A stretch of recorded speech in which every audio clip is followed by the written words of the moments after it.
before the Harkonnens and their new megalopolis of Karthag, a cheap and brassy place some 200 kilometers northeast across the broken land. Leto had been wise to choose this place for his seat of government. The name, Arkin, had a good sound, filled with tradition.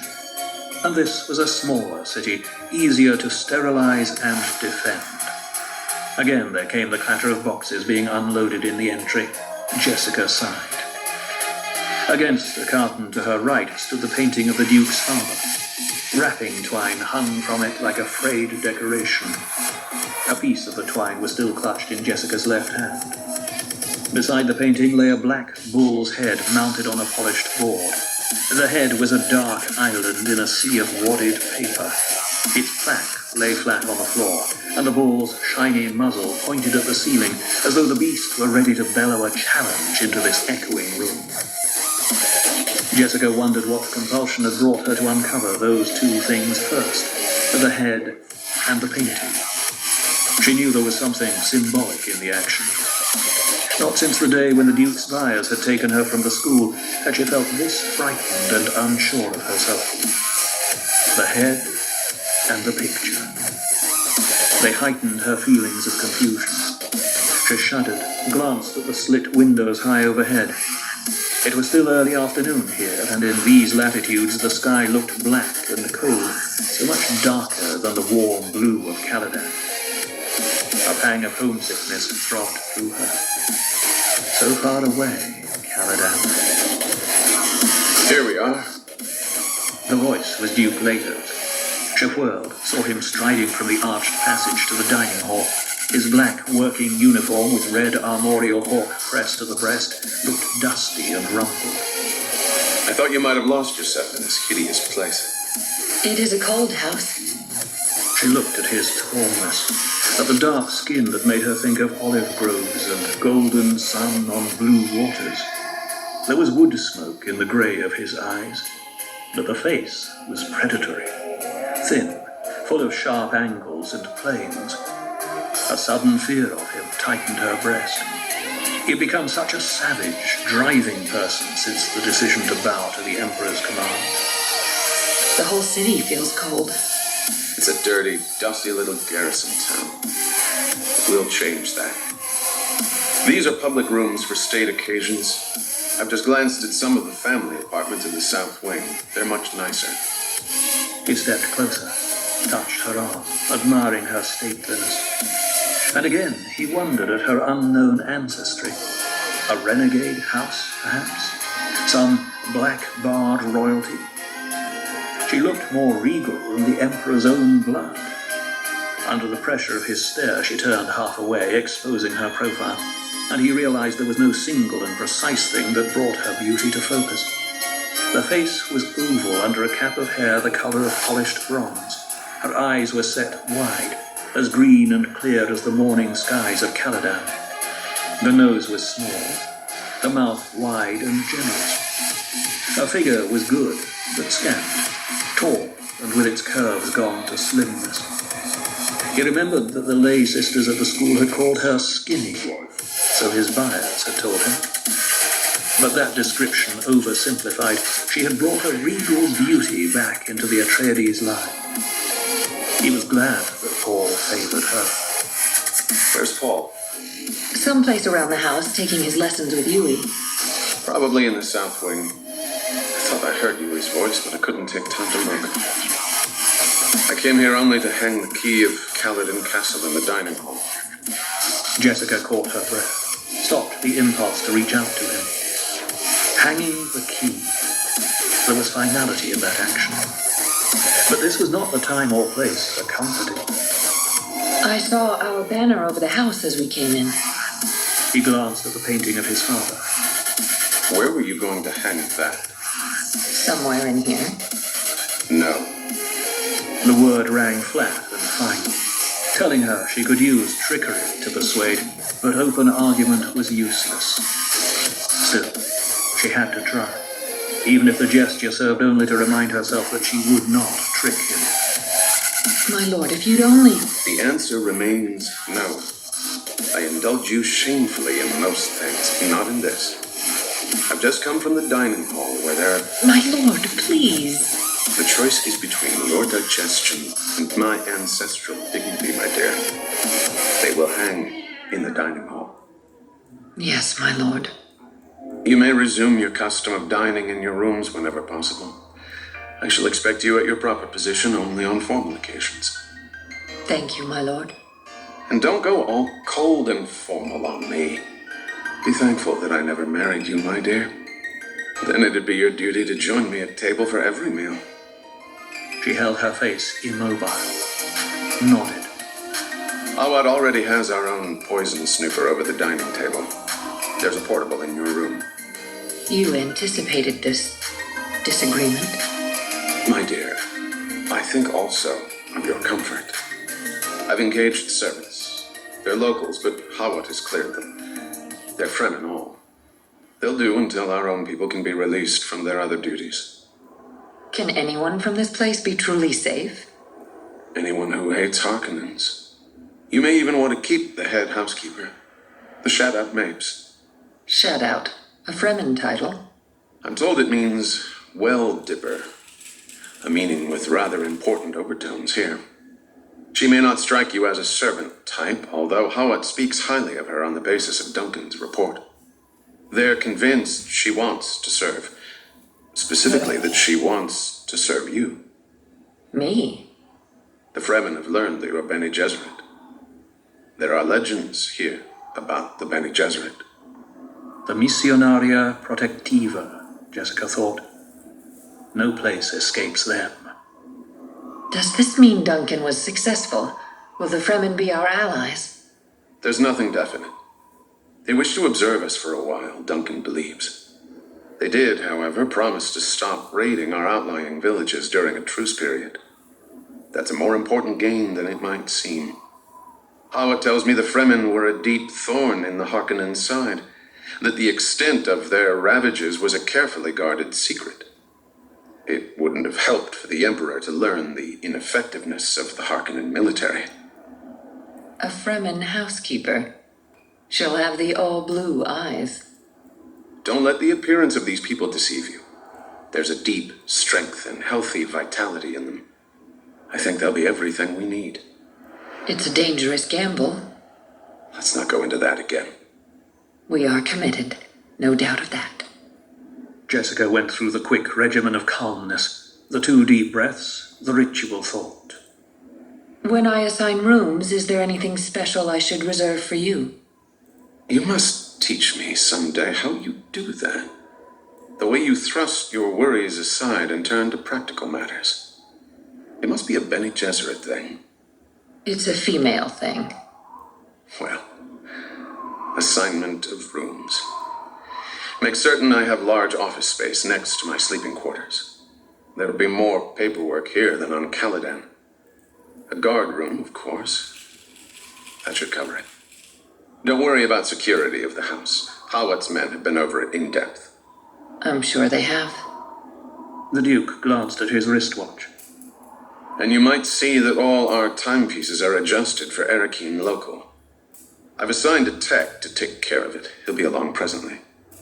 He brushed a strand of her hair back from her forehead. I must return to the landing field now. The second shuttle's due any minute with my staff reserves. Couldn't Hawat meet them, my lord? You look so tired. The good Thufir is even busier than I am. You know this planet's infested with Harkonnen intrigues. Besides, I must try persuading some of the trained spice hunters against leaving. They have the option, with the change of fief.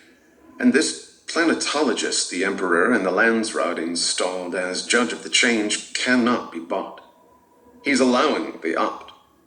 About 800 trained hands expect to go out on the spice shuttle, and there's a guild cargo ship standing by. My lord. Yes? He will not be persuaded against trying to make this planet secure for us, she thought.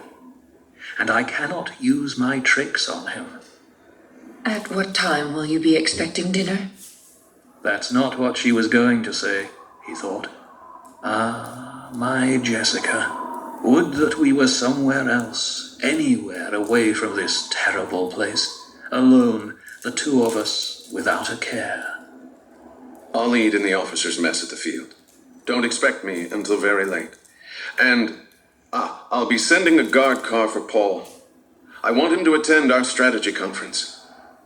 He cleared his throat as though to say something else, then, without warning, turned and strode out, headed for the entry where she could hear more boxes being deposited. His voice sounded once from there, commanding and disdainful, the way he always spoke to servants when he was in a hurry. The Lady Jessica's in the Great Hall. Join her there immediately. The outer door slammed. Jessica turned away, faced the painting of Leto's father.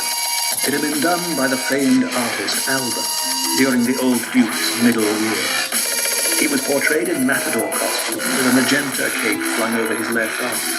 The face looked young, hardly older than Leto's now, and with the same hawk features, the same grey stare.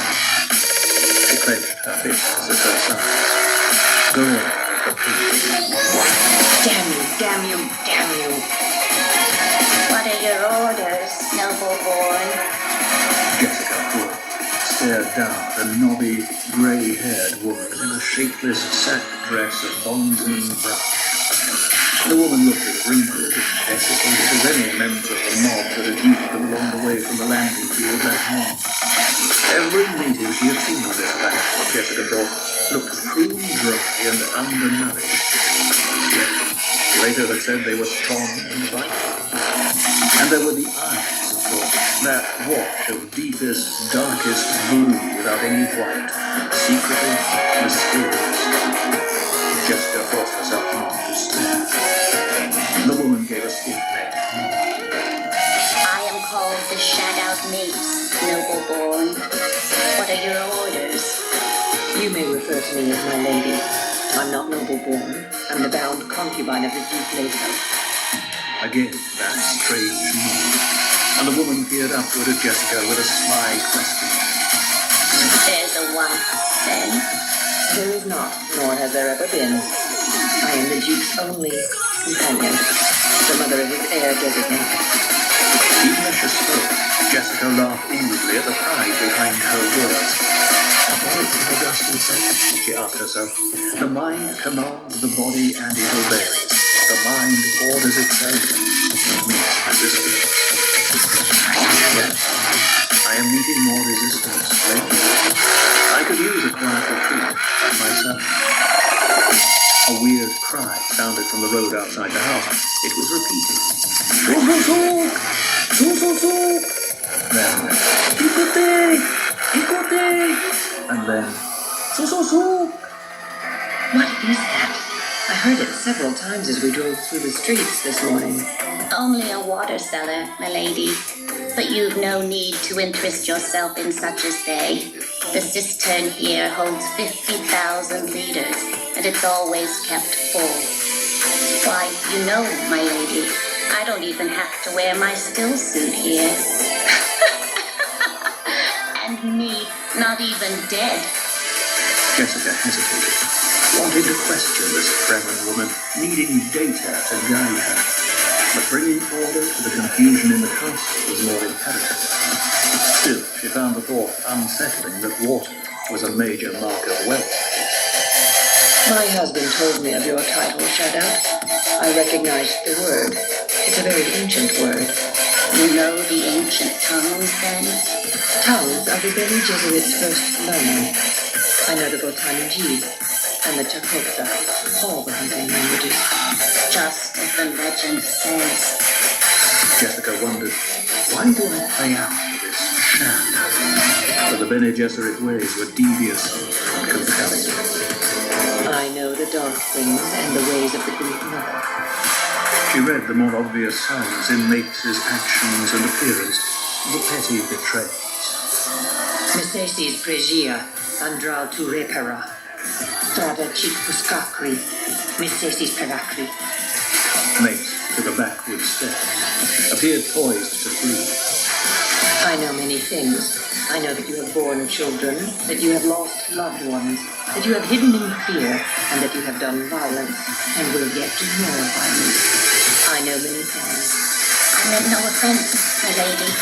You speak of the legend and seek answers. Beware the answers you may find. I know you came prepared for violence with a weapon in your bodice. Milady, There's a remote possibility you could draw my life's blood. But in so doing, you bring down more ruin than your wildest fears could imagine. There are worse things than dying, you know. Even for an entire people. My lady, Mates appeared about to fall to her knees. the weapon was sent as a gift to you should you prove to be the one. And as the means of my death, should I prove otherwise. Jessica waited in the seeming relaxation that made the Bene Gesserit training so terrifying in combat. Now we see which way the decision tilts. Slowly, Mace reached into the neck of her dress, brought out a dark sheath. A black handle with deep finger ridges protruded from it. She took sheath in one hand and handle in the other, withdrew a milk-white blade, held it up. The blade seemed to shine and glitter with a light of its own. It was double-edged like a kinjal, and the blade was perhaps 20 centimeters long. Do you know this, my lady? It could only be one thing, Jessica mused. The fabled Chris knife of Arrakis, the blade that had never been taken off the planet and was known only by rumor and wild gossip. It's a Chris knife. Say it not lightly. Do you know its meaning? And Jessica did. There was an edge to that question. Here's the reason this Fremen has taken service with me. You ask that one question. My answer could precipitate violence or war. She seeks an answer from me, the meaning of a knife. She's called the Shadow in the Chakotsa language. Knife, that's death blade in Chakotsa. She's getting rested. I must answer now. Delay is as dangerous as the wrong answer. It's a maker. It was a sound of both grief and elation. She trembled so hard the knife blade sent glittering shards of reflection shooting around the room.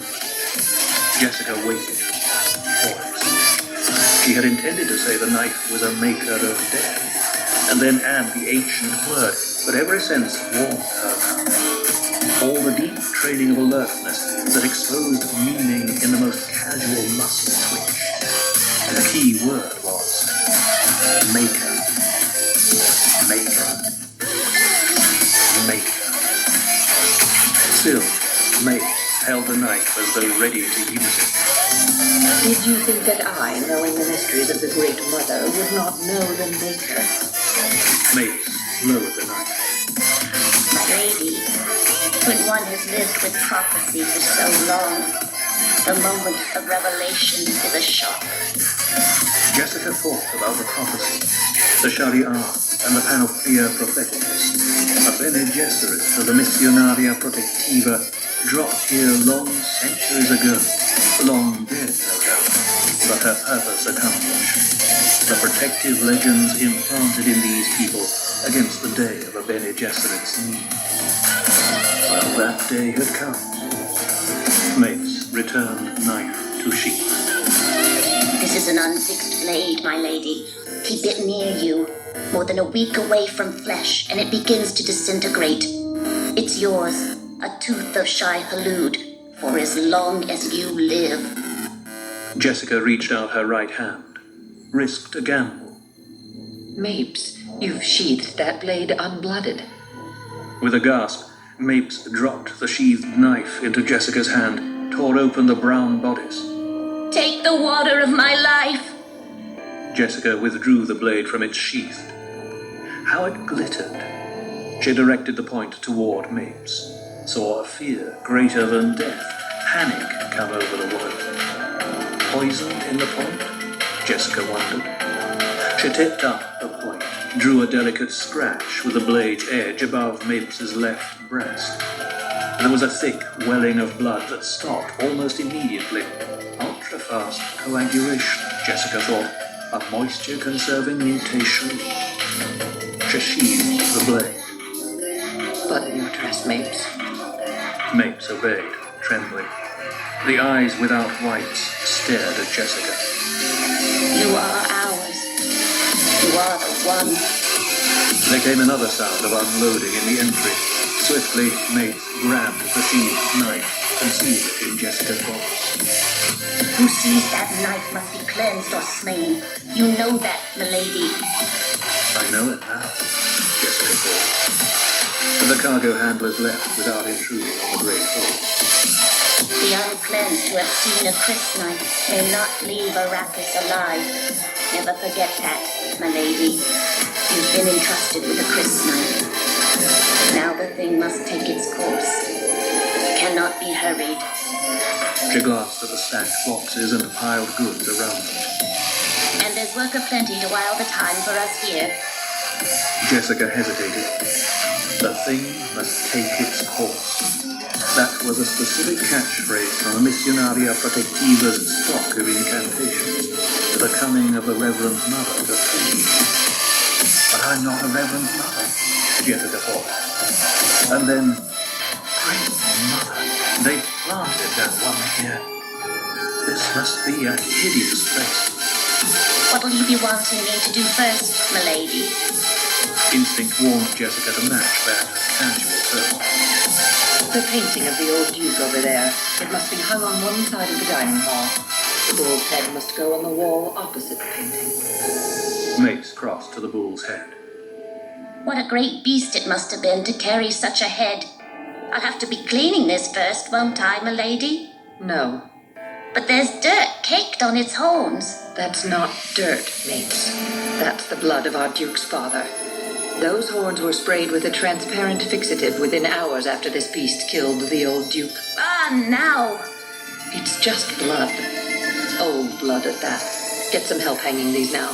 The beastly things are heavy. Did you think the blood bothered me? I'm of the desert and I've seen blood aplenty. And some of it my own. More you drew with your puny scratch. You'd rather I'd cut deep. Ah, no. The body's water is scant enough without gushing a wasteful lot of it into the air. You did the thing right. And Jessica, noting the words and manner, caught the deeper implications in the phrase, the body's water. Again, she felt a sense of oppression and the importance of water on Arrakis. On which side of the dining hall shall I hang which one of these pretties, my lady?